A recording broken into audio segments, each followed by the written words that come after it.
Good. Okay, let's get underway. Good afternoon. My name is Bill Chamber, and I'm director of Hudson Institute's Bradley Center for Philanthropy and Civic Renewal. Kristen McIntyre and I welcome you to today's discussion of the annual report on American giving, just published by the Giving USA Foundation and its research partner, the Center on Philanthropy at Indiana University. A special welcome to our live streaming viewers coming to us from the websites of the Chronicle of Philanthropy, the Nonprofit Quarterly, and the Curtis Group. And I'm supposed to say something about Facebook at this point. I'm not quite sure. What is it, Grace? That we have a Facebook page, right? A new Facebook page, and we're... Yes, like the page, whatever that means, go to it, visit it, follow it, be nice to it. Yeah.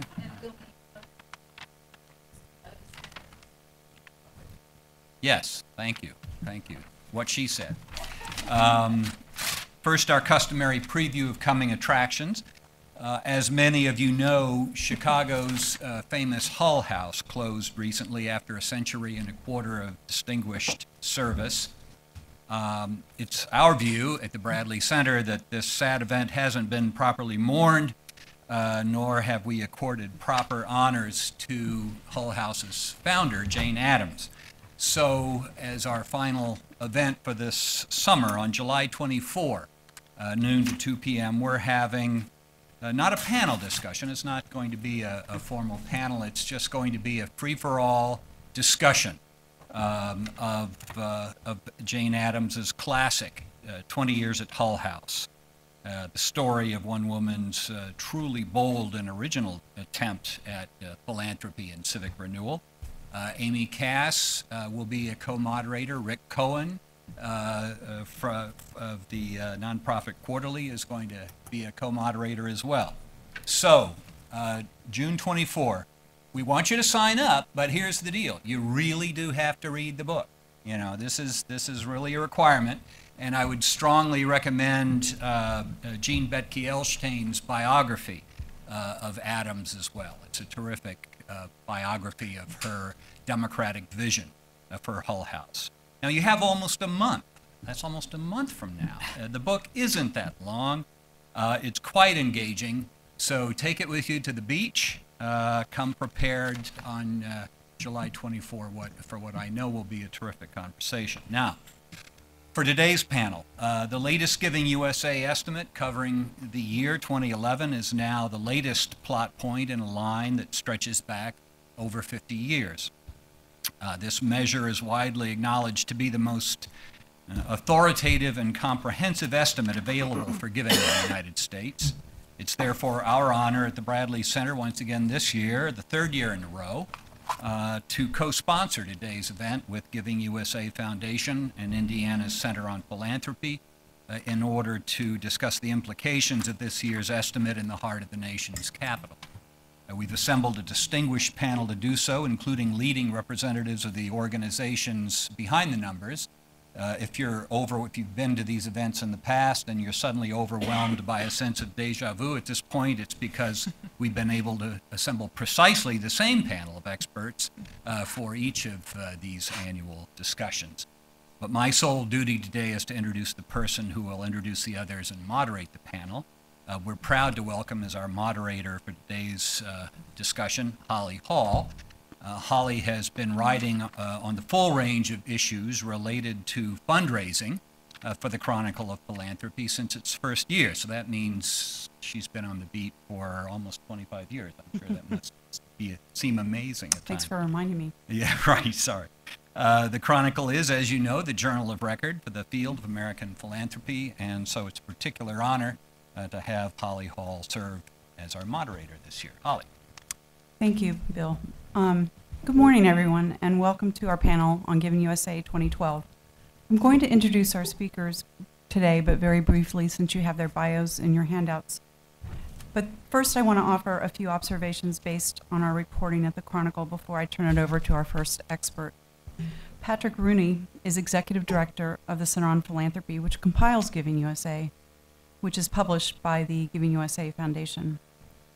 Tom Pollack is Program Director of the National Center of Charitable Statistics at the Urban Institute.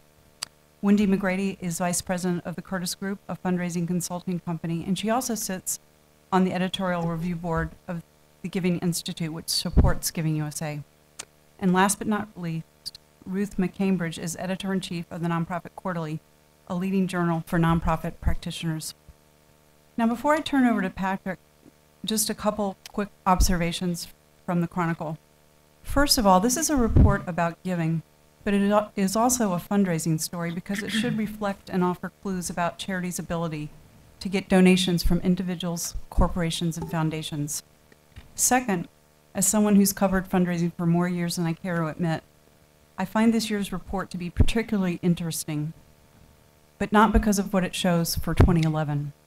The news to me in this year's Giving USA is what its estimates suggest about the recession and its aftermath.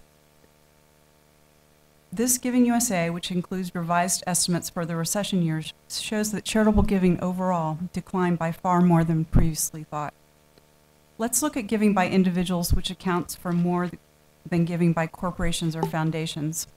Total giving by living individuals as opposed to gifts left in people's wills at death dropped by 17.5% in 2008 and 9, adjusted for inflation. Last year, gifts made in the form of bequests were the only type of giving to significantly increase. Everything else was flat or declined. That brings me to the first chart I want to share with you. If I can get this.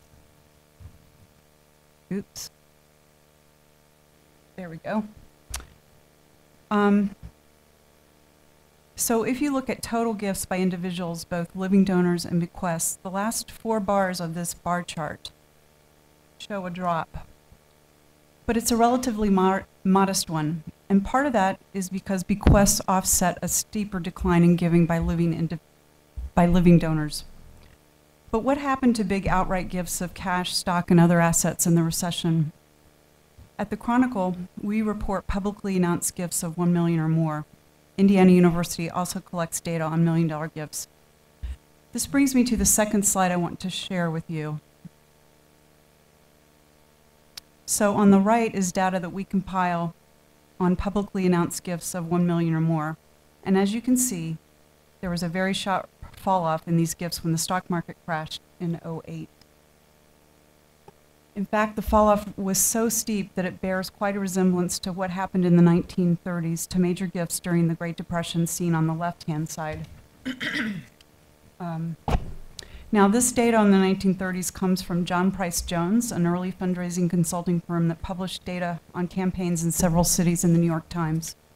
If anyone's interested in this data, I'm happy to steer you to a white paper about comparisons between the 1930s and current economic conditions.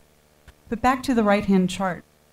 Gifts of $1 million or more fell from $32.2 billion in 2007 to a total of $12 billion in 2008, and they kept falling to a low of $4.1 billion in 2010. Now, they started growing again last year, reaching $5.4 billion, but that's still far below the 2007 record. And this year, 6 months into 2012, $1 million gifts that we track are not growing, and in fact, they're slightly below what they were in the first half of 2011. So what does all this mean? Well, one thing we know is that there are a growing number of multi-million-dollar and multi-billion-dollar campaigns being started. If the current fundraising climate, our data suggests that they could be in for quite a bumpy ride. So that's all I wanted to share with you today, and I'm going to turn it over to Patrick.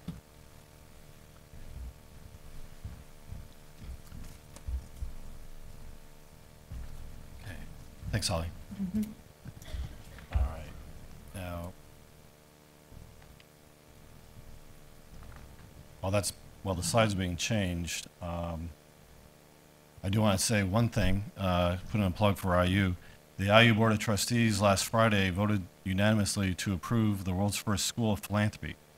And so this has to be approved by the Indiana Commission for Higher Education, but we're very excited, and we think that this will be a great opportunity for scholars and for students. And so if you're interested in studying philanthropy more formally, come to one of our graduate programs, or send your kids and grandkids to our undergraduate degree program as well. So, unpaid ad, sorry, Bill. Giving USA has been going on for, as Bill mentioned, for over 50 years. And it's the longest running data series on household giving, corporate giving, foundation grant making, and charitable bequests, but also simultaneously estimates all the uses of philanthropy in the United States. And the Center on Philanthropy, I think this is the 13th issue that we've worked on, and we're proud to have a partnership with Giving USA Foundation to do this great work. Since I was here last time, I've gone to a speech coach, and they told me that I spoke too rapidly, used too many numbers, didn't have a sense of humor, and didn't show any pictures. So here's a picture. The rest is going to be the same. Sorry. All right. So here's about this relationship. Goes back to 1956, and I think it's really important. This is probably the most famous pie chart about philanthropy. And Giving USA has been publishing this since 1956. Household giving, 73%, $218 billion. Okay, so rounding, which I don't like to do, but rounding, about 3/4 of total giving comes from living individuals, right? You add in charitable bequests of $24 billion, that's 8%. Foundation grant making was 14% of the total last year. Keep in mind that 59% of all foundation grant making comes from family foundations, where the families are still making the decisions. You add up the family foundation number, that's coming from a different checkbook, but it's still coming from families. Add that to the charitable bequest number and to the inter vivos number, and you have 88% of all gifts last year came from individuals and families living, recently passed, or through their family foundation. So again, rounding, 9 out of $10, almost 9 out of $10, comes from individuals and their families. So I think as we think about philanthropy, as we think about fundraising, this is an important takeaway. Corporate giving, 5% of the total. Again, this is not a huge piece of the pie, but it's an important piece for many organizations. One of the key takeaways is that total giving last year, $298 billion, grew 4% in nominal dollars and almost 1% in inflation-adjusted dollars. So is the glass half full, or is the glass half empty? Well, I'll be Pollyanna for a second and say that the glass is half full. During a soft economy, a soft recovery, giving grew 4%. That's great news. It even grew after adjusting for inflation. Even better news. The bad news, though, is that if you look at the average growth rate for this year and last, it would take over a decade to reach the giving levels that we had achieved in 2007. Okay? So that's one of my more pessimistic faculty colleagues saying that, right? You have to look at both of these things, though, I think, in context to understand the good news is we are seeing some recovery. The bad news is it's coming at a slow rate. The second most famous pie chart on philanthropy in the world is the uses pie chart. A couple interesting things to point out. Religion, 32% of the pie. 20 years ago, it would have been over half. So statistically, I think it's important to acknowledge that giving to religion is generally not declining, although it's declined for the last couple of years. But its share, its market share, its share of the pie has declined fairly dramatically. This is mostly because giving for the last 20, 30 years for religious, giving to religious organizations has only grown at 1.5 percentage points per year after adjusting for inflation, which is much slower than giving to other organizations. Education, the second largest piece of the pie, 13%, benefits a great deal from the stock market. Holly mentioned that we both track publicly reported gifts of $1 million or more, and one of the things that we find is that education gets between 45 and 65% of all those million-plus gifts that are reported each quarter. Higher ed gets about 3/4 of the total education giving, and so when the stock market is doing well, grateful alums are giving back to their alma maters, and that's a wonderful thing. I'm a tenured faculty member, by the way. Come on, people. You said humor. I'm trying to listen to my speech coach. All right, I got to do better than this. Human services, 12%. One of the things we've seen about human services is that it was growing a little more rapidly during the Great Recession as people made some conscious decisions to help feed the hungry and house the homeless during the recession. Right now, we're seeing a return to the status quo ante before the Great Recession. And what we're seeing is that the giving to human services is still growing, but growing at a slower rate, just like it did before the Great Recession. Health, 8%. Public society benefit is kind of a catch-all category. That is organizations that are combined funds like the Federated Campaigns, United Way Campaigns, Jewish federations, and so on, Catholic Charities as well. It has grown, but most of that growth has come from donor advised funds, which are also included in that public society benefit. Giving USA and the center hope to be able to disaggregate the public society benefit and donor advised funds in future issues. Arts and cultures, 4% of the pie. International, 8%. I'll talk more about international in a minute, but in 1987, when we started tracking international as a separate category, it was less than 2% of total giving. So this has seen the most dramatic growth of any subsector in the last 20 plus years. Environment, animals, 3% of the total. Giving to foundations, so people setting up family foundations or increasing the asset base of their existing family foundations, is 9% of the total. Last year, giving to family foundations went down by 9% after adjusting for inflation. This shows that while I think Americans still value philanthropy, and philanthropy is a core American value, that giving to family foundations is perhaps the most discretionary of all types of philanthropy. And so it doesn't surprise us that giving to family foundations and giving to all foundations went down more dramatically during the Great Recession and even during the recovery than giving to other subsectors. Giving to individuals, we just started tracking a couple of years ago. This is largely giving in kind to individuals. It's mostly pharmaceuticals. Pharma companies are giving free and reduced drugs to individuals, and the dollar volume is sufficiently large that we started tracking this.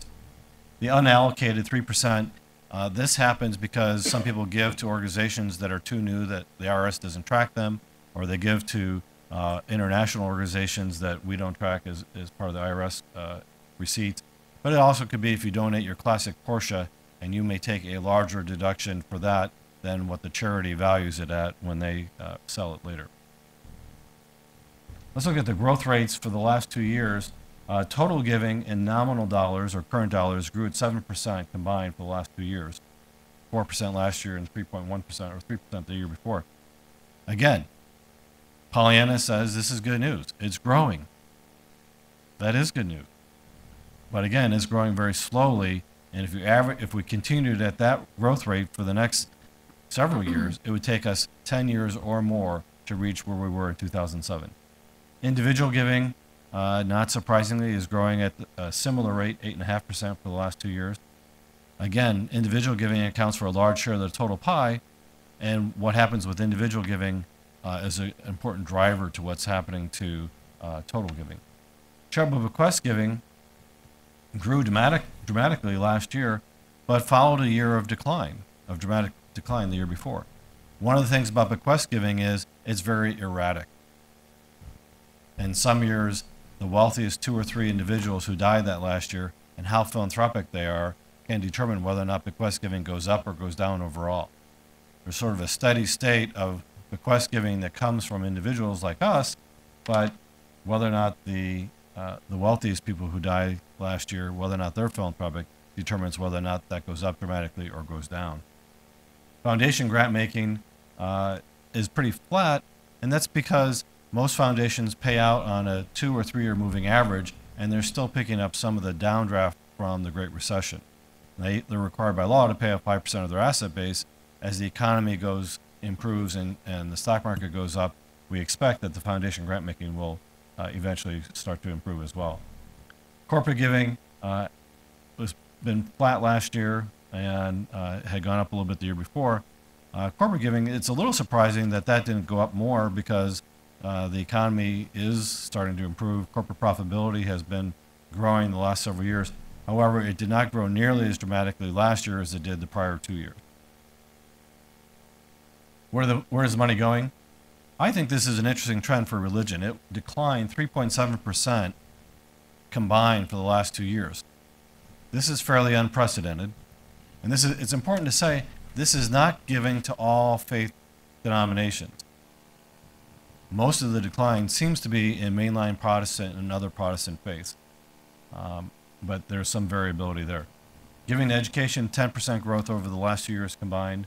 Again, that varies quite a bit with the stock market, and the stock market has done okay.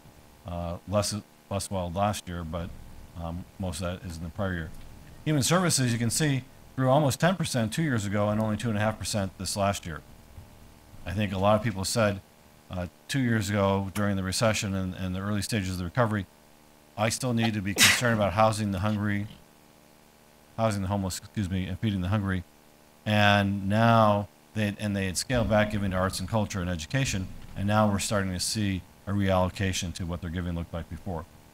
Healthcare, this will be very interesting to see what's happened with the Supreme Court ruling.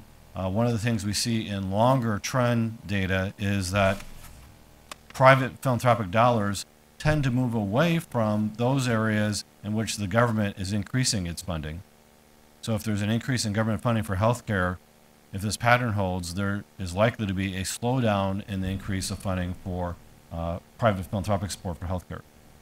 Public society benefit, 4% growth last year, 11.5% over the last 2 years. Again, most of that is the growth in donor advised fund. International affairs, over 15% growth in the last 2 years combined. And if you look at the slope of that line, it's very dramatic going back to 1987. But it's even more dramatic going back to 2001. Following the attack on America, an even greater share of giving has been going to ever since 9/11, an even greater share has been going to international. We're not sure how much of that is driven by disasters around the world, but clearly, even after the years after disasters, giving has been sustained at double-digit growth for international programs. And so it's not just disaster relief giving. Environment and animals is growing faster than average at 8.6% for the last 2 years, but much slower than international. Well, here's my good news, bad news graph. And Holly mentioned the decline during the Great Recession was even greater than we first anticipated. If you look at 2007, it's listed as a recessionary year because the National Bureau for Economic Research, which is the prognosticator of when recessions begin and end, said that the Great Recession began in December 2007. So we show 2007 as a recessionary year, but total giving that year increased in both nominal and inflation-adjusted dollars. But you see a fairly precipitous decline in giving, total giving, in 2008 and 2009, and modest recoveries in 2010, 2011. The Great Recession is the first time giving declined in both nominal and inflation-adjusted dollars due to the business cycle. So this is a fairly dramatic shift in how things have happened in the past. Look at giving by individuals, both in inflation-adjusted dollars, the top line, and nominal dollars, the second line. And you can see that individual giving was more volatile and had a more precipitous decline than during the Great Recession than did total giving. Giving by request, try forecasting this line.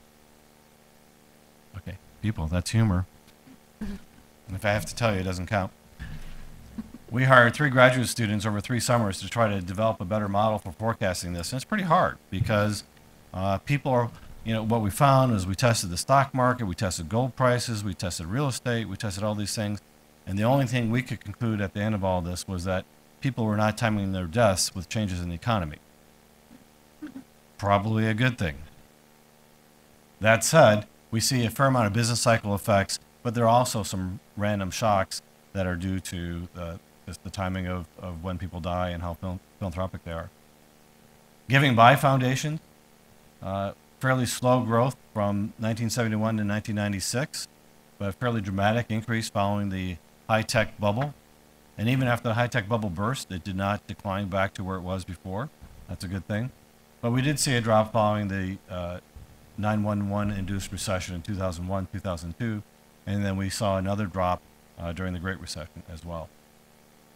Giving by corporations, we see a strong business cycle effect here. This is perhaps most amplified. The single best predictor of corporate giving is changes in corporate profitability. The second best predictor of that is changes in GDP. Both of those exhibit great business cycle effects, and we see that exhibited here as well. If we look at the market share of the sources, one of the interesting things is you go back to 1977-81, over those 5 years, individuals accounted for 84% of total giving, living individuals, and for a 20-year period, household giving accounted for over 80%. For the last 5 years, it's averaged just under 3/4. The biggest growth, though, in that is foundation grant making. Now, part of that is a portfolio effect for existing foundations, but a big part of that is new investment in new family foundations or existing or increases in existing assets in family foundations. So we can see pretty pronounced wealth effects going on here. All right, I want to be careful to say that I'm from the Center on Philanthropy. We study and research and talk about philanthropy. But if I were from the Center for Philanthropy, this graph would be very disturbing to me, right? We are stuck at 2% of GDP. And for the last several years, we've been stuck at 2% of GDP, which is a decline in the market share from 2.2 and 2.3% for the last 15 years before the Great Recession. That's troubling. Even more troubling, though, is if you were to ramp this up and scale it from 0 to 100, this would be a flat line at 2%. So I think for those of us who are working in philanthropy, for those of us working in the nonprofit sector, we need to ask, how do we make a stronger case? How do we make a better appeal to the nonprofit, from the nonprofit sector to society to move that from 2% to 3 or 4 or 5? When you think about the biblical tithe of 10%, we're nowhere near that. Only 2.7% of households gave 10% or more of their income to religious organizations last year. Okay, so I'm not saying the Bible is the definitive source on philanthropy, but I think it's a source that we all know and have heard about, and I think it's a useful benchmark. I did a back of an envelope calculation the other day, and if each of us reallocated 5% of frivolous consumption from frivolous consumption to private philanthropy, just on work days, not counting vacations, not counting weekends, just on work days. So stop going to Starbucks or whatever you do in the morning and put that in a philanthropy bucket, that would double household giving overnight. We're not talking about radical changes, but how do we make that appeal to move the dial? We look at household giving as a share of personal income. This is disposable personal income is after-tax income. That's not after paying all your bills. That's just after-tax income. 1.9%. It's been 1.9% for the last couple of years, but look at that. That's substantially below where we were for the last decade or so. So people are making hard choices. They're still committed to philanthropy. I don't think this says that people have stopped giving, but it's saying people are facing some tough choices in a tough economy, and that the market share of philanthropic support has declined as a share of income. Similarly, for corporations, corporate giving as a share of pre-tax corporate profits, 0.8%, so just under 1%. Again, this is much lower than it's been for the last several years before the Great Recession. Just briefly, if you look at giving to religion grew 1.5 points for the last 40-some years, but look at during this recession. It has had a dramatic decline compared to the historical trend. One of the things we found in our other research is that if people don't attend mass mosque synagogue, they don't give. Now, we do find that non-believers, on average, that there's this minuscule amount that is given in our Center for Philanthropy panel study by non-believers to religious organizations. I call that insurance. One person's still awake, thank you. But this is a dramatic trend, and it might be because of participation, but it might be because of the economy. Giving to foundations, I just include this because pretty dramatic swings. When the economy is booming, giving to foundations is booming. When the economy declines, people think, I don't need to make that investment in my family foundation today. I can postpone that. And they have. Giving to human services, we see a strong business cycle effect here, and we saw, a nice recovery following the Great Recession or during the Great Recession, but we've seen a tapering off this last year. This is the market share on the uses side, and I just put this up to point out that for about 20 years, 25 years, giving to religion was 47% or higher, as high as almost as high as 60% for 5 of those years. That's declined very dramatically. International was 2% when we first started tracking it, and now it's 8%, it was 7% for the last 5 years combined. So international has been the key beneficiaries, and giving to foundations has been one of the faster growing subsectors as well. Well, I suspect that Tom Pollock's going to talk more about this, so I don't want to steal too much of his thunder. But one of the things we see is that the IRS required that charities register, and they lowered the filing threshold from $25,000 to $5,000. And they contacted nonprofits, and if they didn't say they were alive and still kicking, they got kicked off the rolls. And so about 200,000 charities dropped off the roll. I don't think that's going to lessen competition for dollars. I don't think it's going to lessen competition for resources. I don't think it's going to lessen competition for media attention for nonprofits. These are largely organizations that were probably already defunct and had just not declared themselves dead to the IRS. Now, Tom may disagree with that, but I think that's mostly the case. All right. I do want to put in a plug for Giving USA and encourage you to, we've got this great business model. We spend all this money gathering this data, and then we give it away for free. But the executive summary is freely available at www.givingusareports.org. Thank you.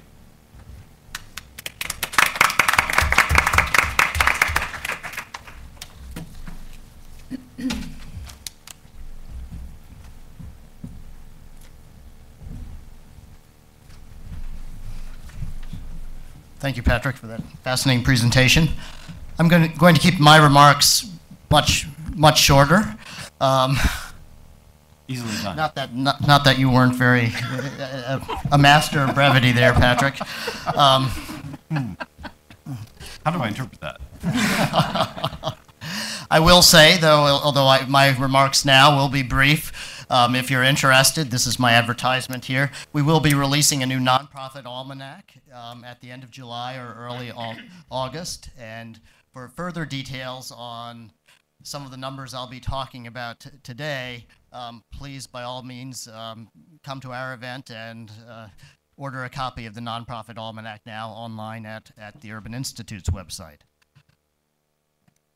So my goal with this presentation is to talk briefly about the context of private contributions in the larger financial context for public charities, and more specifically for those public charities filing 990s or 990 EZs.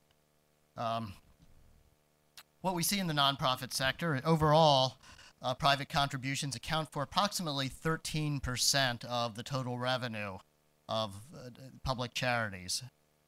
But within that 13%, there are huge variations by subsector. So what we see is for the arts, private contributions accounted for 43.4% of total revenue in 2010, which is our latest final number, up slightly from 42% in 2008. In education, the number's much smaller. Not surprising when you think about how much you maybe have just paid for your college tuition or for your kids' college tuition. Overall, private contributions there represent only around 12.5% of total revenue. In healthcare, once again, the numbers are actually very small. Only around 3.4% of total revenue in the healthcare field is from private contributions. Human services is somewhere in the middle. Around 19.2% of total revenue comes from private contributions. The important thing to note about human services overall is that they are especially vulnerable to cuts in government. What we see, and I assume this will be discussed more in Bill's presentation on July 24th about Hull House, government revenue accounted for nearly 50% of the revenue of human service organizations, making them especially vulnerable to cuts in government funding and making them, I think, especially interested in increasing their levels of private contributions in the future. As Patrick discussed, the international sector has grown by leaps and bounds, and private contributions have also grown by leaps and bounds as a proportion of the revenue for international organizations. We see that proportion jumping from 68% to 63% only 2 years earlier. Environmental organizations, once again, very dependent on private contributions. Around 47% of their revenue was from that source. So that kind of gives you the broad financial context. Let me talk now a little bit about the preliminary data that we do have available from 2011. So what we do each year is we look at those organizations that have filed their fiscal year 2011 returns, so as of this month. What this reflects is organizations that often had fiscal years that ran from, say, July 1st, 2010 to June 30th, 2011. So it's not necessarily the same as the calendar year that Patrick is talking about, but it begins to give us a sense about what's happening in the sector. So this year we have data on around 179,000 public charities and private foundations. So approximately a half of the organizations now. And what we focus on really is just that kind of total revenue number and the extent to which organizations are showing increases or declines. So what we saw last year was actually, I'd say, surprising in the context of the Great Recession. We saw that a few more organizations showed declines than increases. This year, the numbers have switched. Not hugely so, but what we see is nearly an even split. Overall, we see a 2 percentage point gap with 37% showing significant increases compared to around 38.6% showing declines. In the arts, what we see is a very much of an even split, around 35% showing increases and 35% showing declines. Specifically, what we look at is that the increases and declines have to be greater than 3% before we'll count them as increases or declines. In education, also, we see a relatively even split with 32% showing gains and 31% showing losses. Last year, we saw 37% showing increases and 41% showing declines. So the performance of the education sector looks a little bit better than last year. In the environment, once again, they're sort of in the positive column with 36% showing gains and 33% showing losses.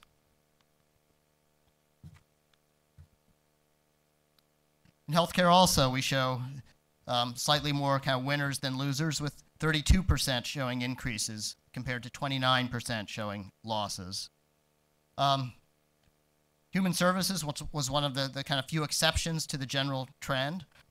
Still, it wasn't awful. What we see is around 27.5% of the human service organizations had substantial increases compared to around 28.2% showing declines.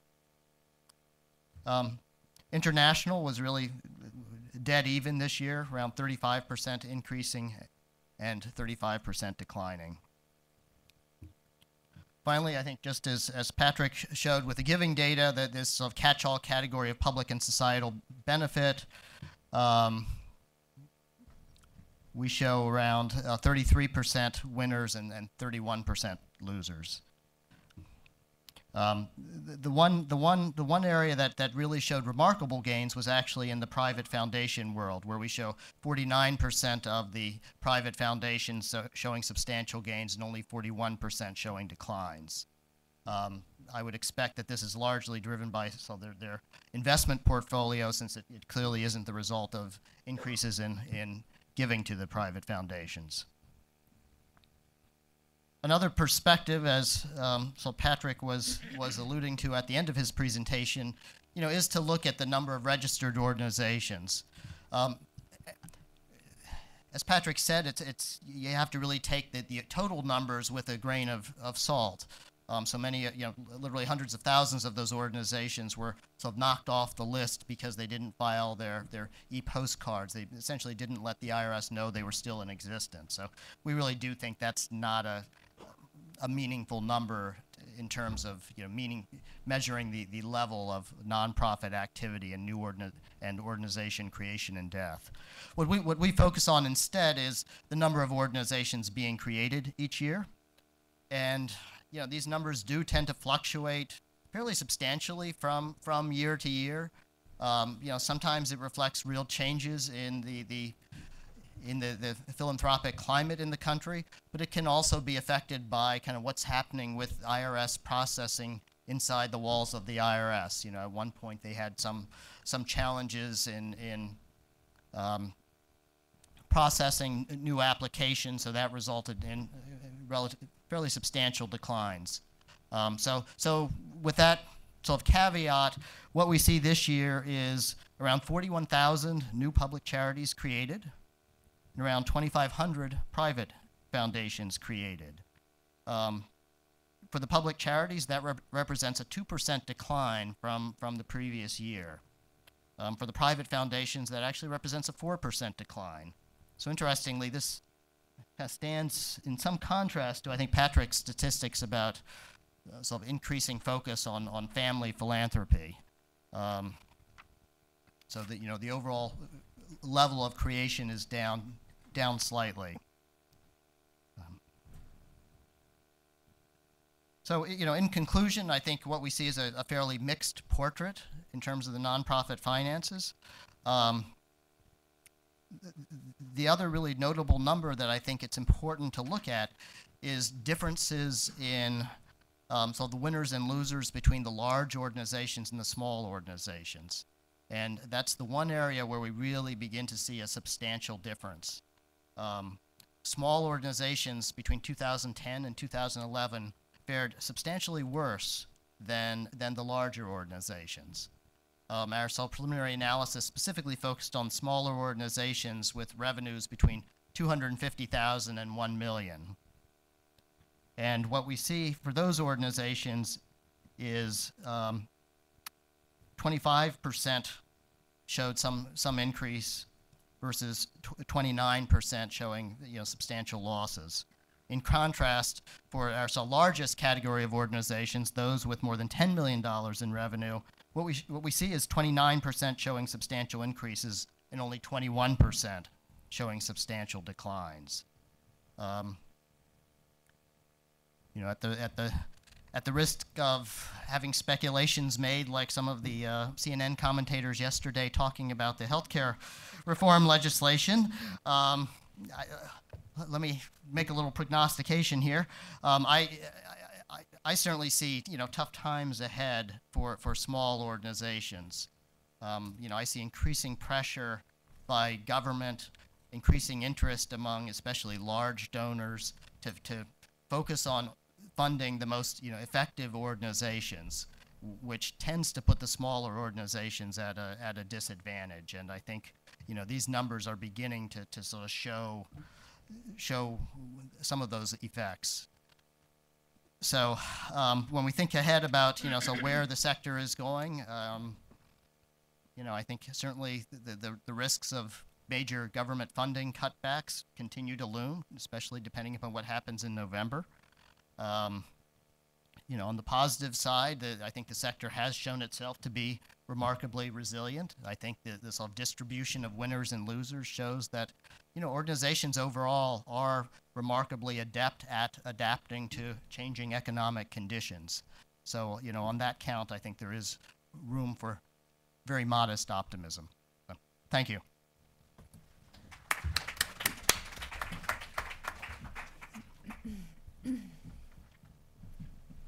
Good afternoon. And thanks for spending part of your afternoon with us, exploring Giving USA and its implications on your work. As a fundraising consultant and a member of the Giving Institute, an association of fundraising consultants which publishes Giving USA in partnership with the Center on Philanthropy, I work every day with nonprofits trying to raise significant amounts of money. You've heard the numbers, a modest increase of 4% in giving last year. You've also heard that a slow recovery is predicted and that it may take years for us to return to previous giving levels. As a development officer, as an executive director, as a board member, what does this mean to you and to your organization? What matters most now is, what do you do with these numbers? How do you respond? For just a few minutes, I'd like to offer my perspective on some of the numbers and suggest a few action steps for your consideration. First of all, I'd encourage you to share these numbers in Giving USA. Donors, board members, volunteers like to know what's going on nationally in philanthropy. It gives them some framework for their work and for how your organization fits in. When you share the numbers, carefully consider how you'll communicate your organization's status and progress. I understand the reality of the past few years of reaching stretch and sometimes unrealistic budget goals, but I also realize that we all want to be part of something successful. We all want to be on the winning team. So when you're communicating with volunteers or donors, share your challenges, absolutely, but share them in light of what you've been able to accomplish in these challenging economic times. I'm not suggesting you sugarcoat anything or distort the truth. I'm just saying take the opportunity to share your positive results while educating them on your challenges. As nonprofit professionals, as development professionals, if you can't communicate your challenges while motivating a donor or a volunteer to think about how you might more effectively achieve your mission, who can? When you share the numbers and consider your own perspective, don't forget that while we are in a very slow recovery, most of the economic indicators that impact giving are moving in the right direction and bode well for a continued, albeit slow, rebound in charitable giving. Don't forget that, even in the last few years, while Americans have had to make tough decisions, they have remained committed to the core values of giving and to helping others, and still gave $298 billion to charity, on average 2% of their disposable income. After you've shared the Giving USA numbers, determine your focus for future development efforts and focus where you're most likely to see the impact of your work. You, like many in this room, have likely been faced with cuts in federal, state, and municipal funding, and you may be trying to diversify your revenue sources. Smart. Let's look for a minute at the sources of giving that you saw in the source pie chart. And as you consider your prospects, consider these facts. Foundations, representing 14% of all charitable giving, continue to try to meet needs despite decreased assets. But when distribution is based on the 3-year trailing average in the value of their assets, it will likely be some time before their assets rebound and before their endowments and their giving levels rebound. Corporate giving, at 5% of all charitable giving, holds steady essentially where it's been for the last 40 years, between 4 and 6%. You may still be successful at securing corporate sponsorships, but unless your organization is closely aligned with the corporation's strategic priorities, corporate funding is not likely to be the primary source of revenue for your organization. As we've heard, individual giving, up 3.9% this year, and is up 8.5% cumulatively in the last 2 years. Individuals continue to be the primary source of giving. 88% of all giving, to be exact, including family foundations and bequest dollars. Think of it this way. As Patrick said, 9% out of every $10 given is given by an individual. So when you're discussing prospects with your board and your colleagues, your volunteers, if you're not focused on stewarding current donors and cultivating new individual donors, you're missing the mark. These percentages in giving, the pie chart, follow a long trend and are not the result of the recession. For the 56 years that Giving USA has analyzed and reported on charitable giving, individuals have always given the bulk of charitable dollars. What has changed, as both Patrick and Tom have discussed, is the growing number of nonprofits fighting to receive those dollars. Even though the IRS decertified over 200,000 nonprofits last year, many of them inactive and defunct, others are still being formed. There's still over 1 million nonprofits in our country. What this means to you is that your organization has to work even harder to stand out. As high net worth individuals consolidate their giving into fewer high impact gifts, how will your organization become or remain a philanthropic priority? At the risk of oversimplification, I would suggest it's all about relationships. If we do this right, development is not a transaction. It's about building long-term relationships. You don't want one gift. You want loyal donors. And loyalty is built on trust and with time. So, are you stewarding current donors? Are you creating meaningful ways to engage them? Are you converting volunteers to donors and analyzing mid-level donors for capacity to increase? How are you cultivating these prospects? Do you know how your top donors define return on investment, and therefore how best to communicate your effectiveness to them? And since we're talking about relationships and communication, consider how you demonstrate your organization's value to its supporters. How do you discuss ROI with an investment-minded donor? It's more critical than ever that your mission and your message are clearly articulated and that you and your board members are able to make a solid case for investment. Speaking of board members, are you bringing on board members who can tell your story, who can open doors for your organization? Are they giving? And if not, how can they help you ask? Finally, are you being proactive and aggressively moving your development program to the next level?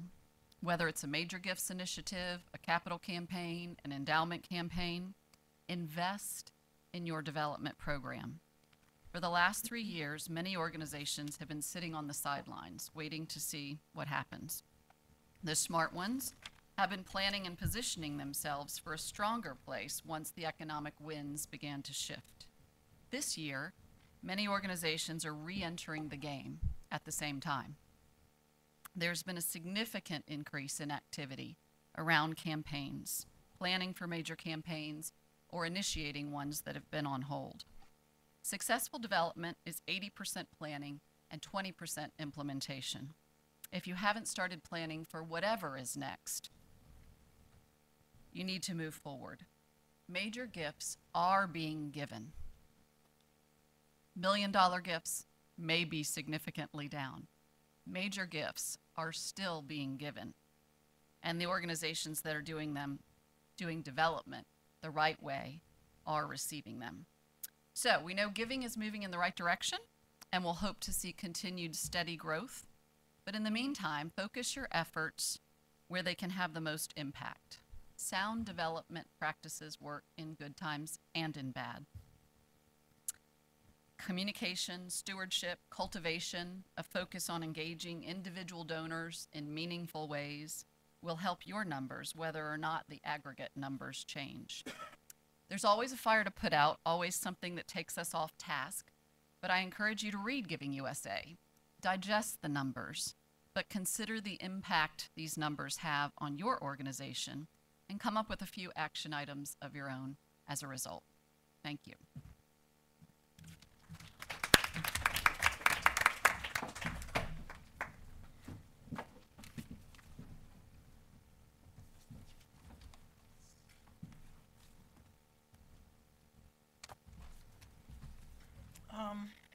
I believe they ask me here every year because I'm the person who says, yeah, but.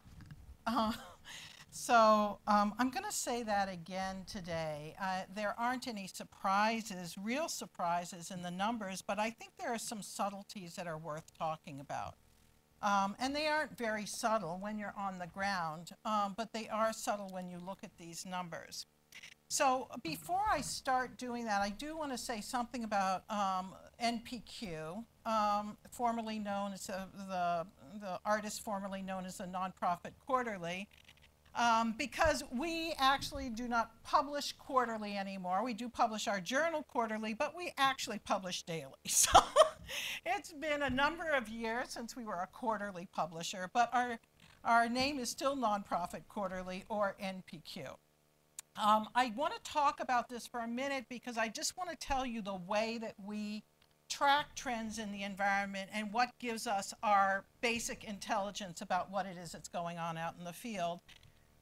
We have what's called a collaborative journalism model, and what that means is that we have a number of people all over the country who write for us, and one of them actually is sitting in the back of the room, Ann Eigman, who is a lay journalist with us who writes newswires.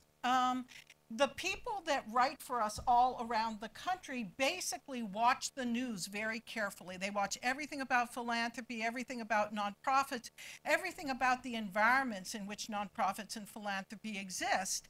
And then over time, we collaborate on building our understanding of what it is that's going on in the environment. So we collaborate on individual stories, whether it's about donor advised funds or it's about United Ways or whatever it may be. It's a lot of people kind of contributing their intelligence to an analysis of what's going on in the field. So for those of you who do not already subscribe to our free nonprofit newswire, go to nonprofitquarterly.org and subscribe. It's well worth it. There's a lot of people that I run into that say it's really the one thing they read every single day.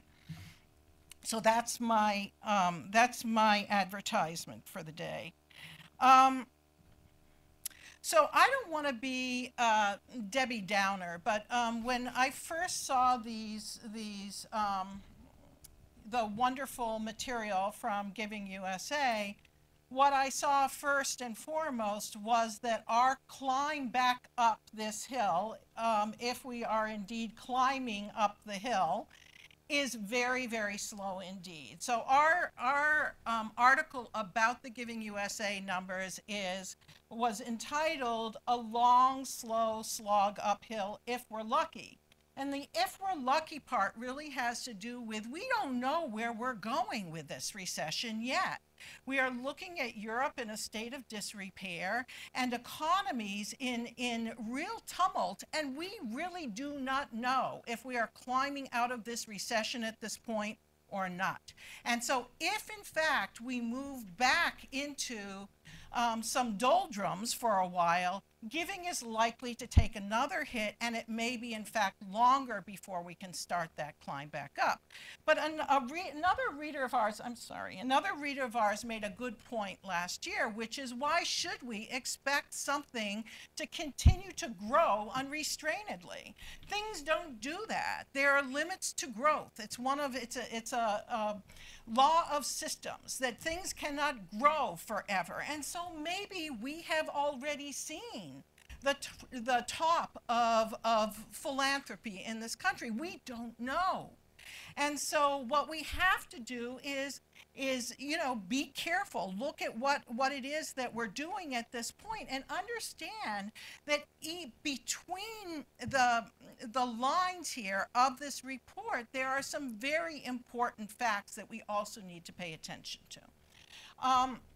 I do want to say, going back to the trajectory of recovery of Giving, that we are probably recovering at about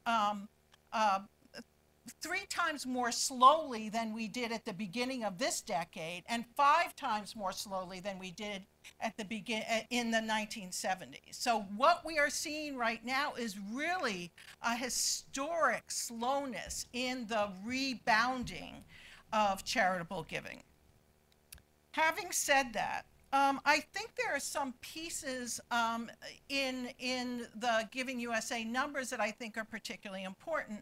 And Patrick often talks about, you know, having to look below the surface at where there's been a mega gift. He talked particularly in the bequests area that it can be very sensitive to one or two very well-off individuals dying to see a number of percentage points increase in bequests. The same holds true in some of the other areas. So if you read the summary of the report, what you'll see is that in the area of arts, for instance, which was pretty flat, giving to the arts was pretty flat, there was one $800 million gift to a museum in Arkansas. Well, if you take that out of the equation, what you'll find is that giving to the arts decreased. Okay, so that there's a problem in there, and that unless you look at the details of what's going on, you may not see that in fact we are seeing something that isn't exactly what it looks like on the surface. So I think this gets to Tom's point that what we might be seeing here is a polarization among large and small organizations, very well off and not so well off organizations, that really has one group of organizations growing and the other group of organizations ailing more. And that means that the same polarization that we've seen in our economy in terms of the very, very rich and the poor is something that we're seeing mirrored in nonprofit land. And that's no surprise. If you're connected to money, it is easier to work those relationships. So it's very easy to say, work the relationships. But if you don't have the relationships in the first place, and if you're located somewhere up in a rural area and you don't know any rich people, working those relationships may not be as obvious to you how to do that. And so we might have this increasing schism between poor organizations and organizations representing poor people, being made up of poor people, being led by poor people, and organizations that are much better off and much better connected. Patrick said, I almost called you Andy Rooney. Patrick said that a good amount of the money that comes from, that are the $1 million gifts and over, go to higher education. They go to education, right? And so what we see, those organizations, the education organizations, when they lose a little bit of money, do you think they disband their fundraising departments? No, because they don't have to.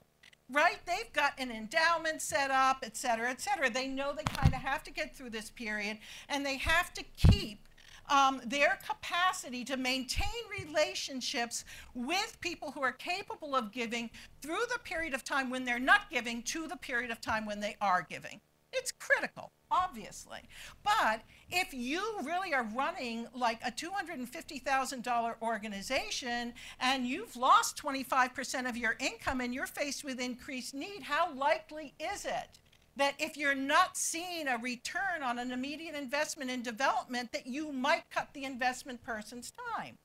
It's obvious, so we were looking at something which is really, you have to look at the details of it. You have to look at the dynamics of it to truly understand it. Again, if you look at something like the corporate giving, which, if you look below the surface, if you notice that in the giving to individuals, that we're now seeing giving to individuals as 1% of the pie. It's new because it's up there. But a good portion of that is giving pharmaceuticals to individuals, which means that the corporate giving is not cash giving. A good portion of what we see in that corporate giving is in fact in-kind giving and giving of pharmaceuticals to individuals. So for nonprofit, that's not necessarily a flat or a growing area. That's an area that you might be feeling very stringent reductions in terms of cash gifts. again, in the area of you see that foundations, giving to foundations has gone down. And you see that the area of kind of the public sector organizations is pretty flat. What has gone up incredibly are donor advised funds in the gift funds. And so my bet is that the giving to foundations has gone down because people are choosing not to set up their own family foundations and not to put it in the local community foundation, but to put it at the Fidelities, the Schwabs, the other holders of donor advised funds. And that what we will see underneath the surface, because in that public sector organization category is not just the donor advised funds in the gift funds, but it's also United Ways and federated giving programs, is I would bet that the giving to the United Ways and the federated giving programs is down.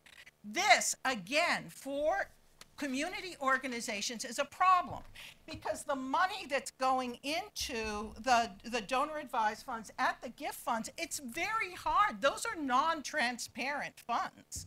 Nonprofits don't necessarily know what funds, who's included in those funds at those financial firms.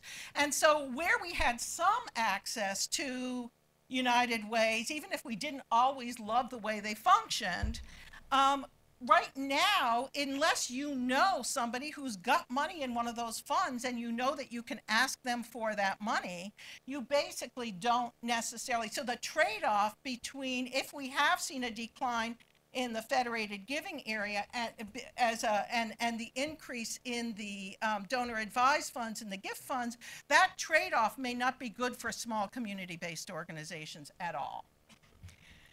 Okay, so what I'm saying here is that I do think that we're looking at a pretty serious situation for community-based organizations. Again, I said this last year.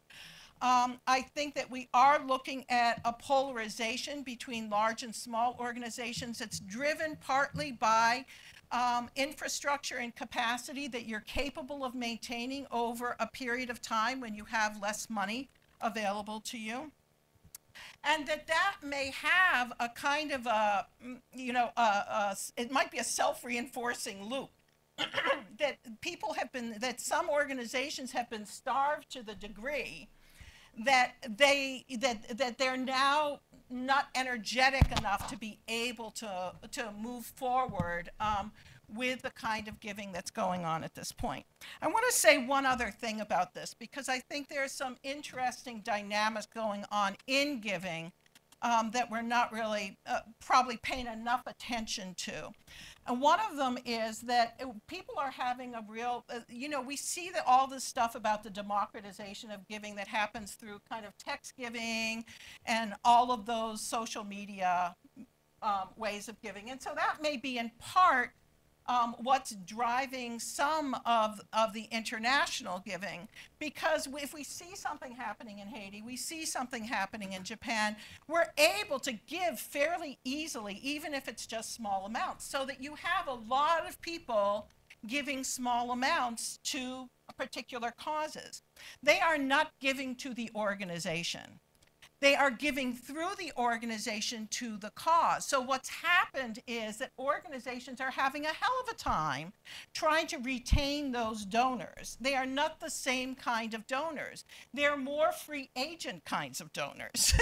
And so those people are just kind of attaching themselves to the things that attract them, the same way that a lot of us, maybe we're not salaried at a particular organization, but we're certainly not there from cradle to grave the way people used to be. It's a change in an era in terms of our relationship to institutions. So again, I think we have a lot of smaller givers that are just kind of giving periodically and giving as things move them, not necessarily attached to organizations.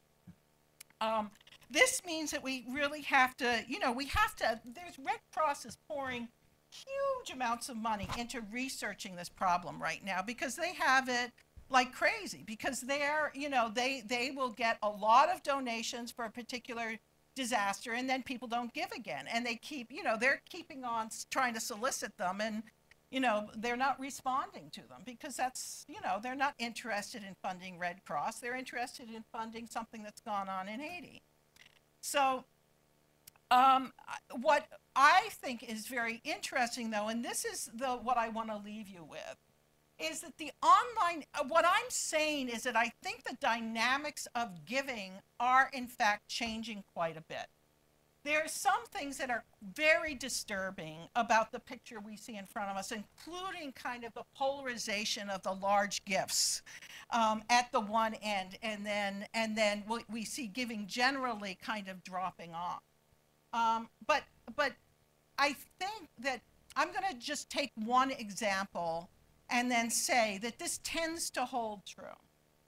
If you are trying to attract people online to your giving program, what tends to keep them involved with you is if you are not attracting them to your giving program, but attracting them to you.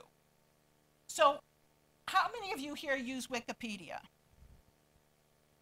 Wikipedia is, they did that big fundraising campaign at the end of last year, big banner on top of every page with somebody looking out at you and saying, I work for Wikipedia, either as a volunteer or as a staff person, and I give, and this is why I think it's important.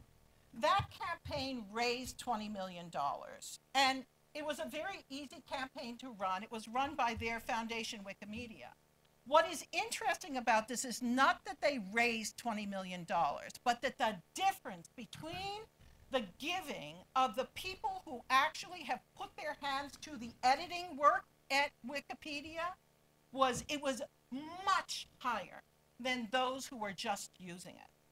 So if you can just remember one thing about what I've said today, remember that if you can engage people in the work of the organization in some way, this is an old adage, volunteers cause giving, right? If you have an active volunteer program, you have advocates for you. You have people who feel like they've built it, they want to keep it going. So if you remember one thing that I've said today, it's that the editors at Wikipedia gave at many times the rate as the people who just used it, okay? Because I think that there's something happening in this atmosphere that says giving is going to change.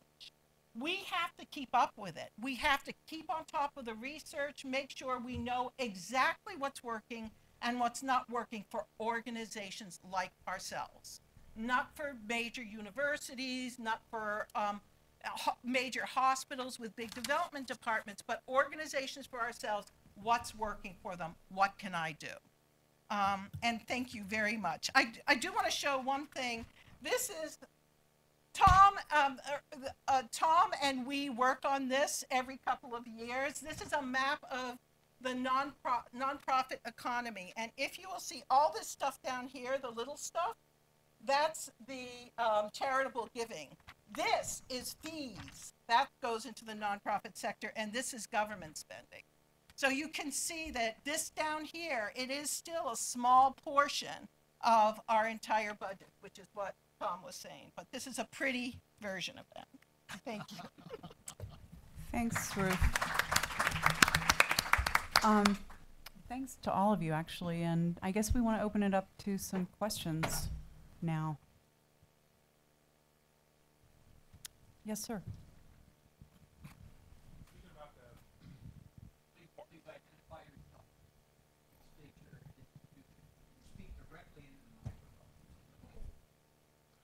My name is Melvin Hardy. I represent two things, Millennium Art Salon, a small community-based organization here in Washington, D.C., and what is called the New Beginning Initiative, also here in Washington, D.C. I concern myself with the arts and culture groups, the small community-based arts and culture organizations nationally, and I'm responding to Holly Sitford's great work coming out of the Center for Responsible Philanthropy, which actually looks at that crowding out effect of the small versus the large organizations and the polarization. Many of you have pointed to that today. I'm also looking at the Pew and their cultural data project. And I'm trying to see how you professionals reconcile that work with how we small nonprofits are looking at this environment today?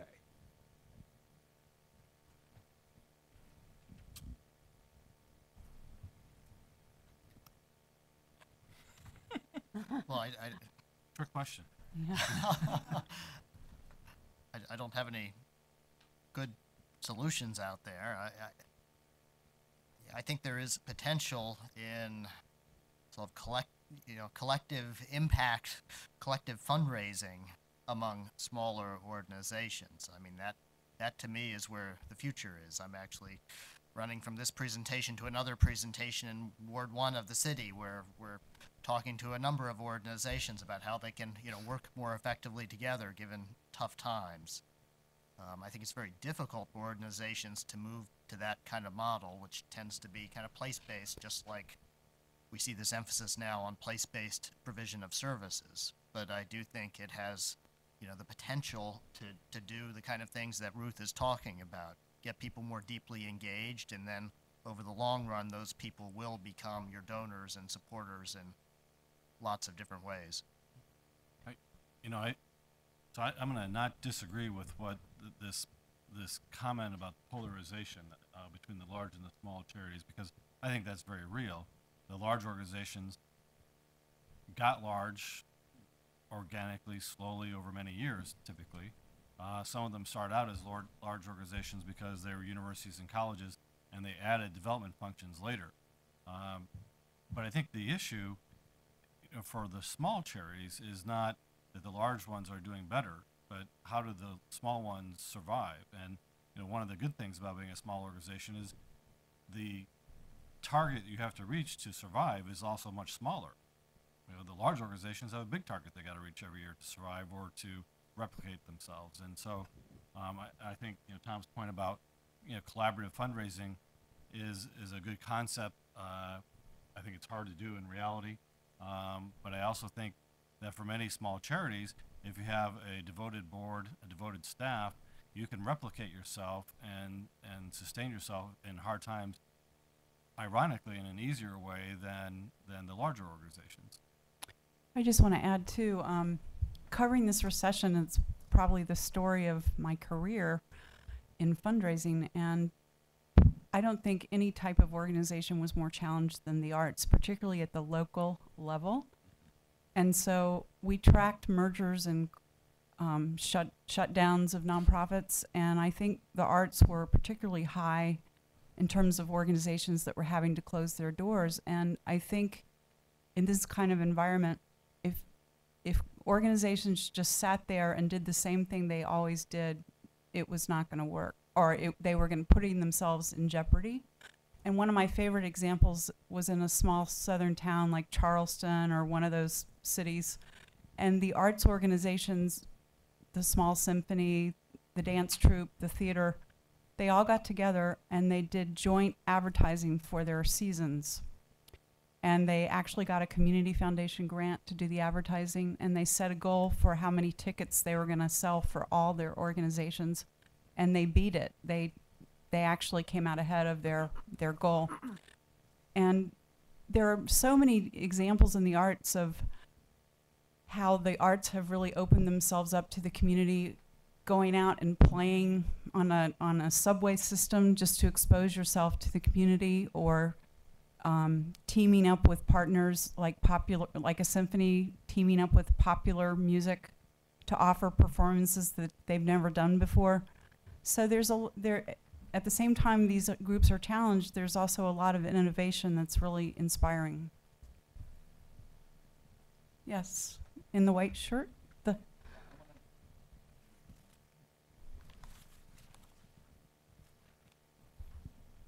I want to follow up on that. My name is Phil Katz, and I run the research office at the American Association of Museums. And we track some of these issues closely with our members, and a lot of the findings that we've had very much match.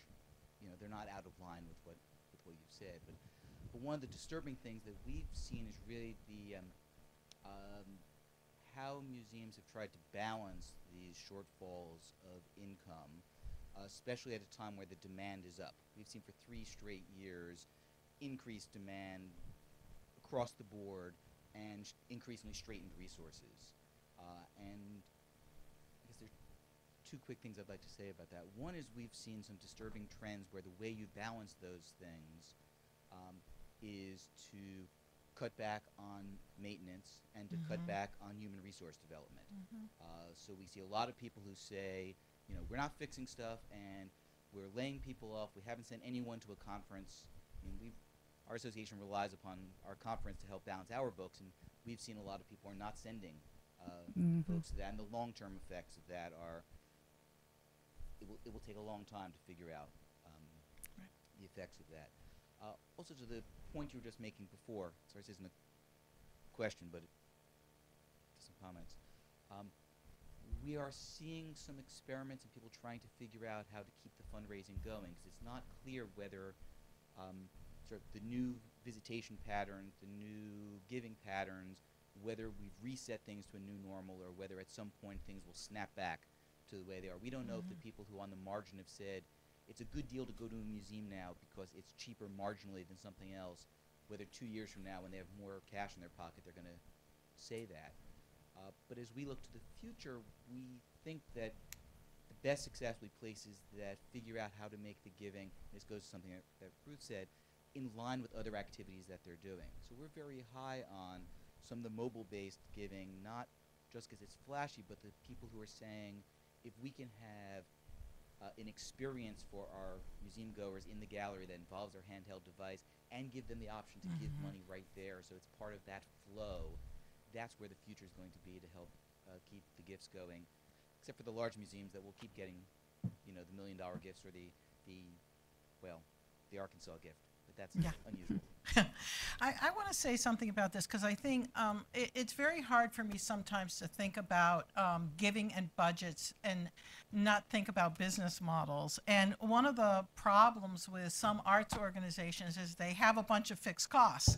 I mean, a museum is generally someplace, and it has to do upkeep on the facilities. The facilities may have lost value like crazy, and so you're now in this situation where you actually have a problem of too many fixed costs, not enough revenue, et cetera. But like you, I mean, I see some experiments going on that I think are just fabulous. Like there was a crowdsourced funding of a particular statue for the Museum of Fine Arts that was fabulous. But it's like getting people involved in those kinds of things, I think, is what we're beginning to see. And there are some arts groups who have just decided we don't want to facilitate anymore. We're just going to go where the crowds are and do business that way.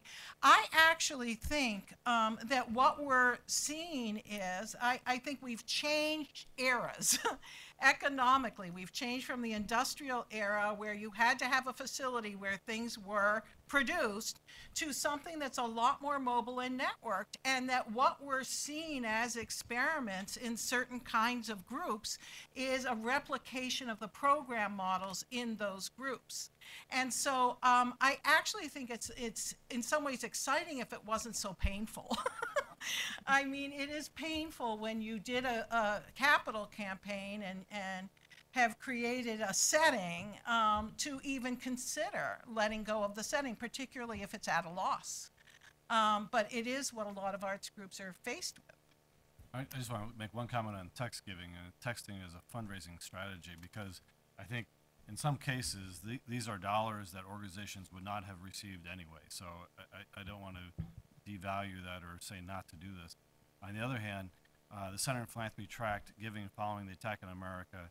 We followed giving following the tsunami, Asian tsunami, and Katrina. And what we found was that in each of those, the average gift level was between $125 per household and $135. The median for all those disasters was $50. We did not have funding to do giving following Haiti or the tsunami in Japan, but my hypothesis is that the mean and the median both fell dramatically because of these texting giving. And so I'm giving $5, by texting or $10, whatever the deal was, and I'm done. It's one and done. I did my thing, man, and I'm moving on. And so the average gift level is going to drop from 125 to something smaller, and the median is going to drop as well. The other thing is that if you give by credit card or by check or by mail, the charity has a way of contacting you. They can steward that gift, they can follow up, they can cultivate you for future gifts. Texting by giving, all you have is AT&T or Sprint or something. There's a transfer from the telephone company to you as the charity. You have no way to go back to those donors at all. So as a fundraising strategy, it's not great. I would add to both your question about the small community arts organizations and your comments on museums. At the Curtis Group, we work with both types of organizations, and my colleagues at the Giving Institute work with both very small and very large arts organizations. And while these creative ways and vehicles of giving are good, and we need to continue to offer them to donors as options, there are some tried and true things that work in good times and in bad, as I said earlier. And one of them, Patrick alluded to at the end of his first comment, and that is your board on a small community arts organization has more chance, I think, to make an impact on your organization than probably the board of a large museum or national arts organization. So who you choose to be on your board becomes even more important. Your board nominating committee, your board development committee, your board governance committee, call it whatever you call it, has a key role in the future of your organization, because bringing the next person onto your board could really potentially impact the revenue and the giving to your organization. Back there by the pillar in the peach-colored top, yeah. My name is Ashby, and I'm from the National Conference on Citizenship. And you mentioned that personal donations have seen a steady incline since the recession, and to me that's not very surprising. But have you taken into consideration how other forms of giving, such as volunteerism, have compensated for the lack of private donations? So the question is, has volunteerism helped to offset or supplement the loss in donations from the Great Recession? And one of the things that's interesting is that in our Center for Philanthropy panel study, we find that in any given year, about 2/3 of Americans donate, and their average giving is between $2,000 and $2,500, depending on the business cycle. But that in year to year, there's some variation. So that over the course of a 3-year sample, 15% of the households never gave a nickel. And they are hardcore non-donors. Write them off. But only 56% gave every year. So there's some mobility in and out of the donative profile, right? Among volunteers, we see a similar pattern, but it's much lower. It's 25 to 30% of households are volunteers. Most of the people who are volunteers are also donors, but not always. So it's not, as an economist, you think about substitutability and complementarity of goods, and you would think that, well, some people might say, I'm going to volunteer instead of giving because I can't afford to give. And other people would say, well, I'm giving, so I'm not going to volunteer. And in fact, we see a great synergy between these activities, that most people who are volunteering are also giving, and most people who are giving are more likely to be a volunteer as well as a donor. So I guess the answer is probably not that there's this big trade-off there, but rather that they tend to move hand in hand. For some younger people, I think that it may be that there's a sense of I can't afford to give money, but I can't afford to give time. But for the boomers and the silent generation, they're still doing both if they're doing either. Let's see, light blue shirt there. Hi, thank you for the great talk. My name is Yulia. I'm from the Center for Global Prosperity here at Hudson. We do research on international philanthropy. I would just say, a lot of international philanthropy is because of cause-related giving, because of Haiti. But I think the relatively consistent, huge percentage points argue that it can't be all because it's been so sustained. So I was wondering if there is any data or just opinions in terms of the macro side of that? Why has international philanthropy been so popular? Is it just a fad that lasts 20 years? And then on a micro scale, is there something that international organizations do better than US-based organizations to attract that money? Well, from our point of view, I think that international causes are popular among many donors, many of them wealthy donors, because your dollar goes so much further overseas in some of these places that are attracting the support.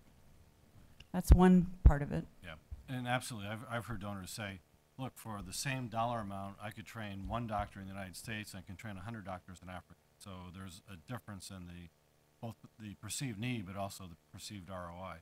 I think the other thing is that there's been tremendous growth in the number of international organizations that are fundraising. And so there's a supply and demand thing going on, right? If you have more organizations out there fundraising, they are either going to go out of business or they're going to be successful and raise more money. So I think that that's part of it as well. Yes, sir.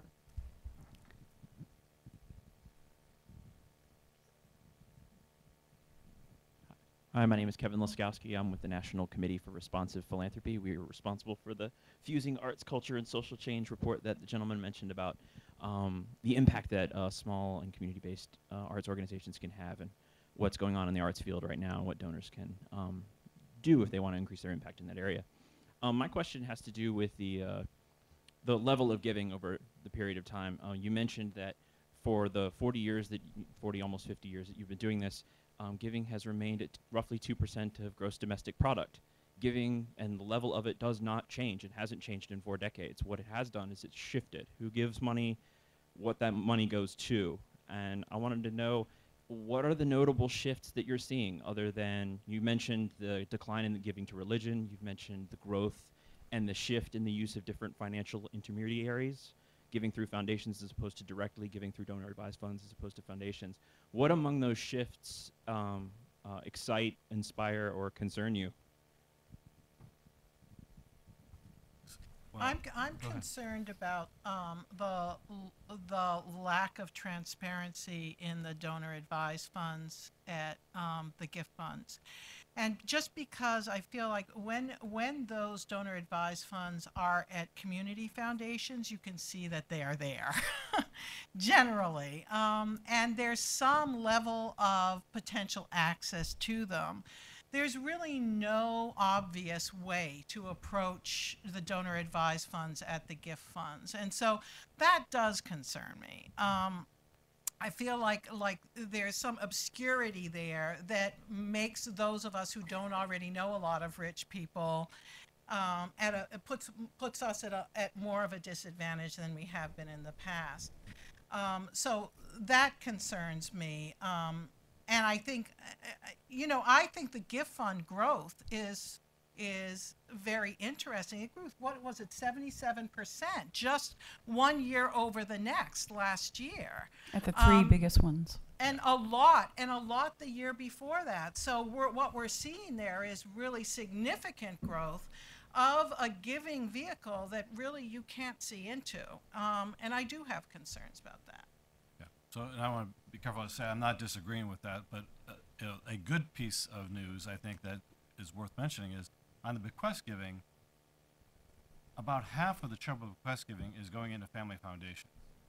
And so, now is this good news or bad news? I think for those of us who are fundraising, you'd rather see that money come to your organization directly, right?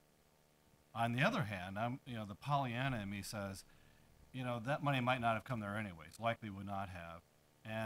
But the parents and the grandparents who are creating the wealth are both protecting their children from, driving nice cars and spending money and not working too easily. And they are putting money into a permanent commitment to philanthropy. And so that those dollars will be there for generations to come. Whereas if they gave all that money to their children and grandkids, it may be dissipated very quickly. And so I think that's a good news. And those dollars are in fact transparent. And so that is part of the public record and a part of the public trust. And so I think there's some good news to be there. The rest of the bequest giving, the largest numbers of those gifts goes to mass mosque, synagogue, your local church congregation, and so on. But those tend to be smaller dollar average amounts, less than $40,000, and then the rest is distributed among other charities. I think the other piece about international giving, though, these longer-term trends. I mean, I think that we see this particularly following the attack on America, but going back to 1987, I think Americans are recognizing that we are not Fortress America. We are part of a larger globe, part of a larger setting, and a shared planet. And whether we want to admit that in a geopolitical sense, we can argue about, but I think that philanthropically, we seem to acknowledge that and recognize and embrace that, and I think that's part of that growth trajectory. And I won't say this is a personal value set, but I think empirically it's fascinating to see this acceleration in the decline of giving to religious organizations. And so one of the things we've seen is that attendance at mass mosque synagogue has declined for every generation. So boomers attended less often than the silent generation, and millennials and Gen Xers attend less than boomers.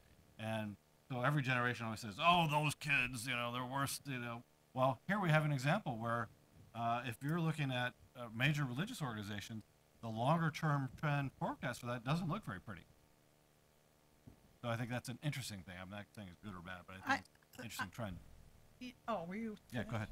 I wanted to say something too. There was an interesting study that I don't know, we haven't even talked about this, but interesting study that came out of U.S. Trust the other day about high net worth individuals that would suggest that you should make baby boomers your very best friends. Because baby boomers at a significantly lower rate than either people younger or older than them said that they would rather not give their money to their children, and a good portion of those who said they would rather not give their money to their children said they would rather give it to charity at a much higher rate than other generations. Will go figure, but I'm a baby boomer, so I'm expecting you guys to cozy up to me. I don't have any money, but I'm saying, here's the other thing that's interesting about that is that those guys also don't let anybody know about what their wealth is. So they're hiding their wealth even from their kids. That's what that study said. So even if someone's saying to you, I don't have any money, don't be my friend, you should go ahead and make them your friend anyway. Ruth's comments show the importance of prospect research. Anybody else have a question? Well, I guess that concludes our panel. Thanks for coming, everyone.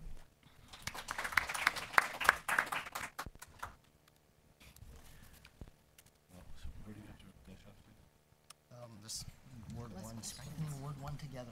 This time. Annual meeting.